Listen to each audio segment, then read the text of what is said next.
हालिया दिनों की बात है कि एक बंदा, उसने स्पेन जाना था, उसके लिए करैक्टर सर्टिफिकेट शायद उधर उसकी रिक्वायरमेंट थी। उसने अप्लाई किया, लेकिन अप्लाई जब किया तो उसमें 7-8 पर्चे निकल आए जो उसको political base point of view से उस पर पर्चे हुए। वो जेल में भी टाइम गुजार के आया। उसने वो करैक्टर सर्टिफिकेट लिया और नेशनल पुलिस ब्यूरो में सबमिट करवाया।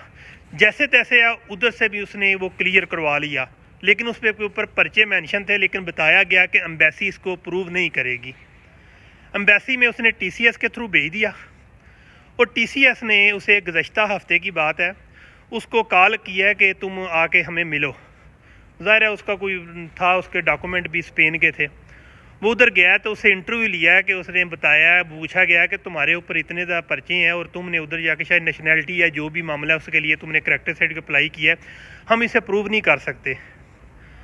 लेकिन उसने आगे से जवाब दिया कि जनाब ये मेरे पर्चे मुझ पे हालिया दिनों में बने हैं और मेरी बस गलती ये है कि मैं इमरान खान का सपोर्टर हूँ, कि इमरान खान की पार्टी के साथ मेरा लगाव था, उस बेस पे हुए हैं। उस बेस पे जनाब उन्होंने इंटरव्यू ले लिया और उसे भेज दिया।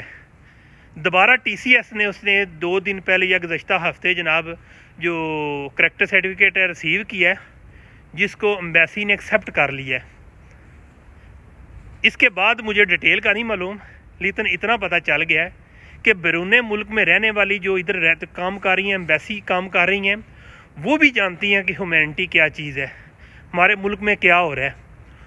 अब उसके अल्फाज तो मैं कॉपी नहीं कर सकता कि उस बंदे ने क्या कहा है, लेकिन इतना उसने बताया कि उसने बस उधर जाके यही एक्सप्लेन किया है कि मैं इमरान खान का सपोर्टर था और उस बेस पे ऐसे मामलात हुए हैं। हालांकि हमारे अगर इधर होता ना तो हम बस देखते हैं FIR पेपर वर्क मेंशन क्या है, हमारा कानून ये क्या कहता है। कानून में क्या है कि गवाही है, कि गवाही जिस बंदे ने दे दी है, अब इस बंदे को फांसी पे लटका दो, उसको उम्र कैद दे दो। ये नहीं देखना कि फैक्ट एंड फिगर्स क्या हैं। हमारे इधर मीडिया में एक रिपोर्ट आती है कि रिपोर्ट में एक पुलिस कांस्टेबल है, उसके ऊपर से गाड़ी गुजर जाती है, वो मर जाता है, लेकिन उसके खिलाफ गवाह पेश नहीं होता। जज ने भी वो वाक़या वीडियो में देखा हुआ है, लाइव कैमरा में देखा हुआ है, लेकिन नामुनासिब जो है ना शवाहिद और जो है ना किसके थे कमज़ोर जो है गवाह की बुनियाद पे जिस बंदे ने उसको गाड़ी के नीचे दिया है, क्योंकि वज़ीर था, उसको उन्हें छोड़ दिया। ये चीज़ है सीखने वाली हम लोगों के लिए कि हम इसको किस एंगल से देखते हैं कि हमारे मुल्क का कानून इस हद तक कमज़ोर हो चुका है कि हमें अगर जज है, उसने अगर वीडियो देखी है, TV पे देखा है, उसने मंजरनामा देखा है, उसको वीडियो भी दिखाई गई है, लेकिन शवाहिद कमज़ोर होने की वजह से वो उसने विक्टिम को बरी कर दी है।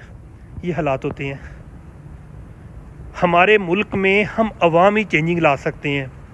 हम अवाम ने इसका एक स्टेप ले लिया है, कोई शक नहीं है कि इस बार अवाम ने जो फैसला किया है, जिस पार्टी को भी सपोर्ट किया है, अवाम ने अपना बता दिया है हम किस तरफ हैं।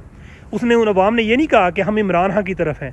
अवाम बताना चाहती है कि हम अमन की तरफ हैं, हम हुब्बुल वतनी चाहते हैं, हम अपने मुल्क में इस्तेहकाम चाहते हैं, हम अपने मुल्क में जमहूरियत चाहते हैं, हम अपने मुल्क में ऐसी लीडरशिप चाहते हैं जो हमारे मुल्क के साथ ऑनेस्ट हो, ऐसी लीडरशिप चाहते हैं जो कि हमारे मुल्क का पैसा बैरून मुल्क ना लेके जाए, ऐसी लीडरशिप चाहते हैं जो कि हमारे मुल्क को तरक्की की राह पे गामजन करे, ऐसी लीडरशिप चाहते हैं जो कि कर्जा लेने के बजाय इसमें डेवलपमेंट, प्रोग्रेस, मार्केटिंग होगी, इसके अलावा फैक्ट्रियाँ लेके आए। ऐसा लीडरशिप चाहते हैं जो कि दुनिया के सामने खड़ा हो सके, उनके सामने बोल सके। ऐसा लीडर चाहते हैं जो कि हमें इस्लामी दुनिया को यूनाइट कर सके। ये हमारा मुल्क चाहता है, ये हमारी अवाम चाहती है, उनने ये फ़ैसला किया है। लेकिन अभी भी अवाम का इम्तिहान है। अब अवाम को इस इम्तिहान से कैसे गुजरना है, कैसे निकलना है, अब अवाम ने फ़ैसला करना है। फ़ी मान अल्लाह।